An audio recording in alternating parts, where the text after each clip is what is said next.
नमस्कार। स्वागत है आपका द न्यूज लॉन्चर पर। मैं हूं अशोक वानखड़े, लेकर आया हूं आपका अपना कार्यक्रम द डायरेक्ट हिट। आज पहली बार शायद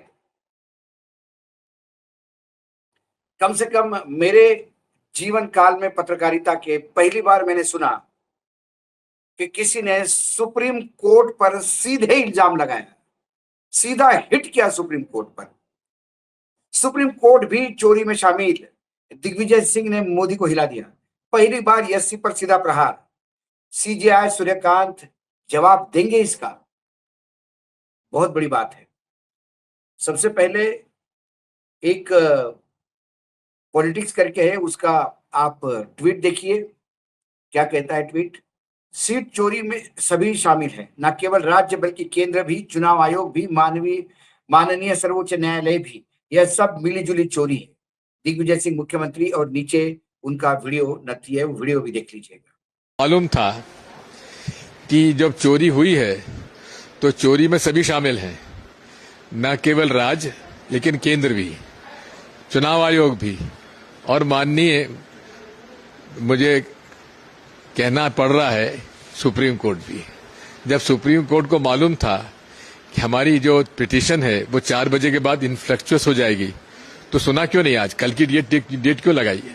ये सब मिलीजुली चोरी है। सर, प्रमुख पहले के जो विधानसभा के सचिव थे उनसे मैंने बात की तो उन्होंने साफ स्पष्ट तौर पे कहा कि ऐसा कोई मामला ही नहीं है, क्योंकि ना ही उनका चार्जेस फ्रेम। अरे कहीं नहीं, कोई केस नहीं है।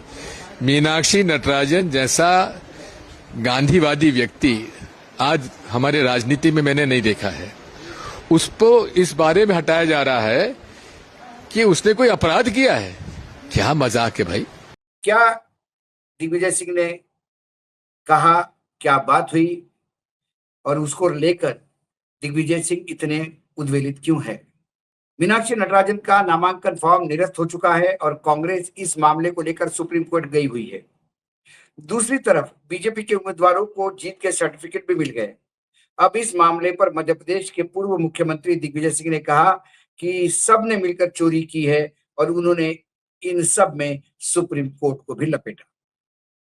मध्य प्रदेश से जहां कांग्रेस की उम्मीदवार मीनाक्षी नटराजन का राज्यसभा नामांकन रद्द हो गया और उन्हें चुनाव आयोग की तरफ से भी राहत नहीं मिली, कांग्रेस नेताओं ने पूरे प्रदेश में उपवास और धरना प्रदर्शन किया और इलेक्शन कमीशन के दफ्तर को घेर रखा, लेकिन बात नहीं बनी। इसके बाद कांग्रेस ने मीनाक्षी नटराजन के लिए सुप्रीम कोर्ट का दरवाजा खटखटाया। अब सुप्रीम कोर्ट के सुनवाई के लिए आज का यानी 12 जून की डेट मिली है। इस पर मध्य प्रदेश के पूर्व मुख्यमंत्री दिग्विजय सिंह ने अपना गुस्सा निकाला और उन्होंने सुप्रीम कोर्ट को ही लपेटे में ले लिया। दिग्विजय सिंह ने कहा कि हमें मालूम था कि चोरी हुई है और इस चोरी में सभी शामिल हैं, न केवल राज्य और केंद्र भी, चुनाव आयोग भी।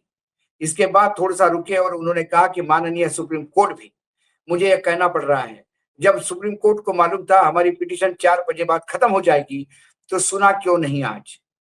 कल की डेट क्यों लगाई गई? मिलीजुली चोरी है। मीनाक्षी नटराजन का कोई केस नहीं था। उनके जैसे गांधीवादी व्यक्ति मैंने राजनीति में नहीं देखा है। उसे ऐसा दिखाया जा रहा है जैसे उसने अपराध किया।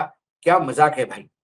एक तरफ कांग्रेस की मीनाक्षी नटराजन का मामला सुप्रीम कोर्ट पहुंच गया, वहीं प्रदेश से राज्यसभा के लिए भाजपा के तीनों उम्मीदवार तरुण चूग, रजनीश अग्रवाल और महेश केवट को जीत का सर्टिफिकेट मिल गया। इसके बाद मध्य प्रदेश के बीजेपी नेताओं में खुशी की लहर है और नेताओं ने मिठाई खिलाकर एक दूसरे को बधाई दी। आज राज्यसभा के नामांकन वापस लेने का आखिरी दिन था। बीजेपी मध्य प्रदेश में से राज्यसभा में 2 सीटें आराम से जीत सकती थी। इसके लिए उसने पहले तरुण चूग और रजनीश अग्रवाल को कैंडिडेट घोषित किया। वही कांग्रेस भी 1 सीट जीत सकती थी, तो मीनाक्षी नटराजन पे दांव खेला। इसके बाद बीजेपी ने तीसरे उम्मीदवार के तौर पर महेश केवट को उतारा, जिससे मामला रोचक हो गया और 18 जून को इस सीट पर चुनाव होना था।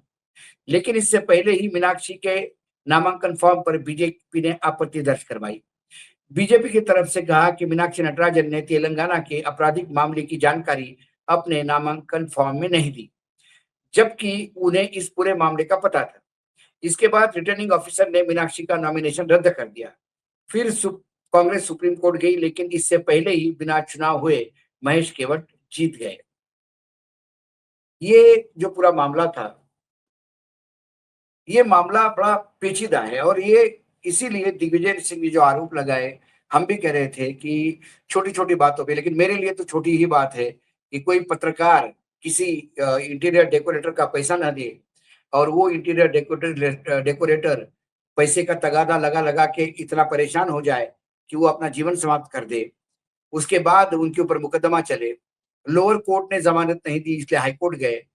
लोअर कोर्ट ने उनके ऊपर चार्जशीट जब समन्स किया तो ये हाई कोर्ट गए जमानत के लिए।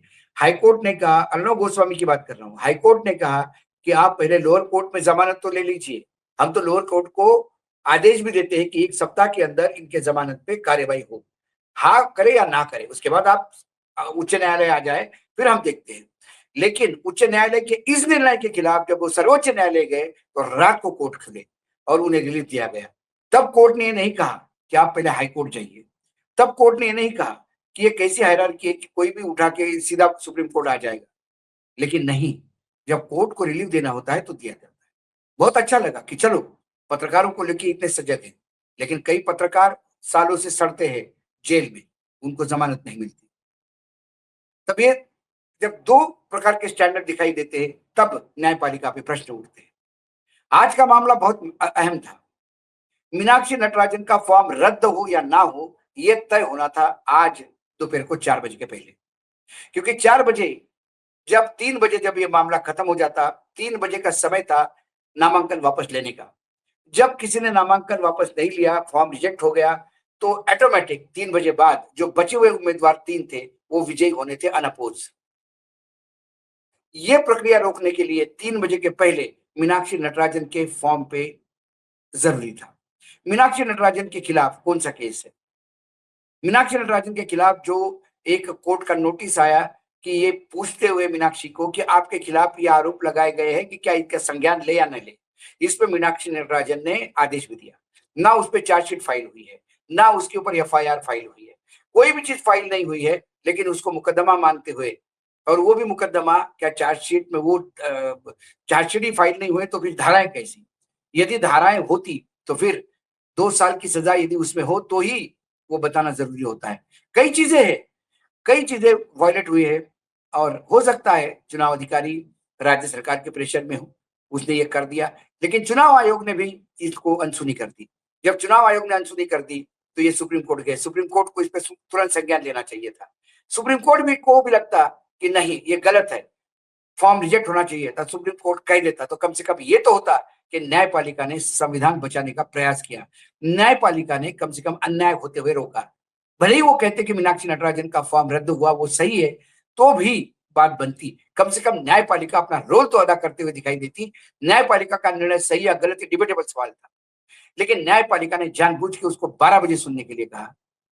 आज जब 12 बजे आप सुनोगे तब तक वह निर्वाचन हो चुका होगा।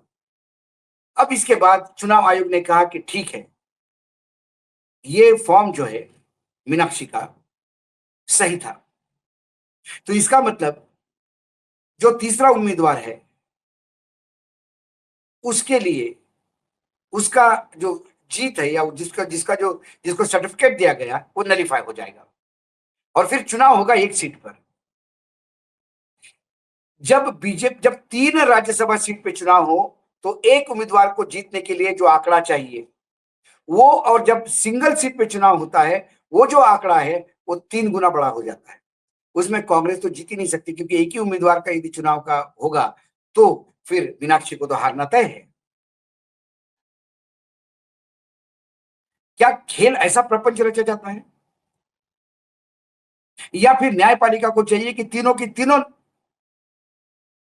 जो दिए हुए हैं उसको कैंसिल करें, तो फिर चुनाव आयोग आएगा बीच में, वो कहेगा कि हमने एक प्रोसेस घोषित किया था, हमने एक पूरा टाइम टेबल घोषित किया था, उस टाइम टेबल के अनुसार हमने उसको जीता घोषित कर दिया, तो उन 2 लोगों का तो कोई प्रॉब्लम ही नहीं, उनको तो जीतने दो।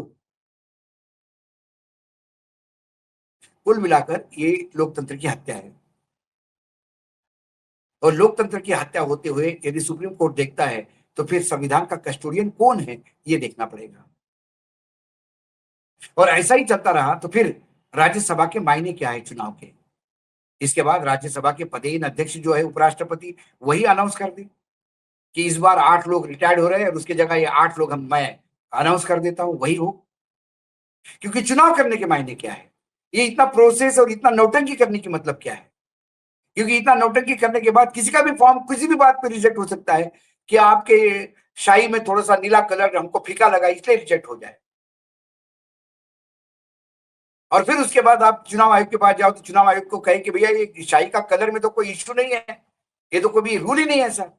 वो कहेगा नहीं, अभी हमको तो लगता है सही किया। फिर आप सुप्रीम कोर्ट जाइए, फिर सुप्रीम कोर्ट कहेगा कि हम 1 दिन बाद देते हैं डेट। फिर 2 लोग निकल जाएंगे, फिर एक का चुनाव होगा, फिर वो तीसरा भी बीजेपी का जीतेगा। क्या ये प्रोसेस शुरू करना है? क्या इसी ऐसा ही चलेगा?